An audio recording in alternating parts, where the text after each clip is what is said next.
முகமது நபியார் பற்றி ஒரு அற்புதமான கதை. ஒவ்வொரு நாளும் நபி நாயகத்தின் வீட்டிலே ஒரு காசு கூட மிச்சம் வைக்க கூடாது. இன்றைக்கு இது சம்பாதிக்கப்பட்டால் இன்றைக்கே இது கொடுக்கப்பட வேண்டும், செலவழிக்கப்பட வேண்டும். கடைசியில் கணக்கு போடும்போது ஒரு காசு கூட மிஞ்சக்கூடாது. ரொம்ப தெளிவு. ரொம்ப அவருடைய பிலீஃப் தான். அல்லாஹ் கொடுக்கிறான், ஆண்டவன் கொடுத்துருக்கான் எல்லாருக்கும். ஆனால் ஒரு நாள் அவருக்கு உடல் கொஞ்சம் சுகம் இல்லாம போச்சுங்க. அவர் 2-3 நாளைக்கு அப்புறம் கடுமையான ஜுரம் வந்துருச்சு. அம்மாக்கு வீட்டில் கவலை, அவங்களுக்கு மருந்து மாத்திரை வாங்கினா வீட்டில் ஒண்ணும் இல்லை. அதனால கொஞ்சம் காசு எடுத்து உள்ள வச்சுட்டாங்க. அன்னைக்கு ராத்திரி நபிநாயகத்திற்கு தூக்கமே வரவில்லை. விஷயங்களை பார்க்கனாலும் உணர்ந்து கொண்டு உடல் செயல்படும் அந்த விதம், சென்சிட்டிவிட்டி. என்னங்க நீங்க தூங்கல, தூக்கம் வரலையே, ஏதோ தவறு இருக்கு. என்னங்க தவறு? உடம்பு சரியில்லாதான். இல்லம்மா, என் முகத்தை பார்த்து ஒரு பதில் சொல்லு. காசை சேமிச்சு வச்சிருக்கியா? பின்ன என்னங்க, ஒரு மருந்து மாத்திரை தவறு செய்து விட்டாய்.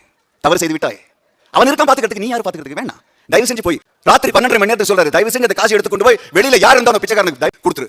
வேற வழி இல்ல. காசு எடுத்துக்கிட்டு கதவை துறக்கிறாங்க. அம்மா தாயே என்று வாசலில் ஒரு பிச்சைக்காரன் காத்து கொண்டு நிற்கிறான். அசந்துட்டான், கண்ணுல எல்லாம் ஜலம். இவரை நான் புரிஞ்சுக்கலையே. காசு கொடுத்தோன்னே, அம்மா தாயே, இந்த வீட்டுக்காரங்க நல்லா வாழணும், மராசனா வாழணும் சொல்லிட்டு போனாங்க. திரும்பி பார்க்கிறார்கள், முகத்தில் அந்த ஒரு மந்தகாச புன்னகையோட நபிகள் இவரை பார்க்கிறார்.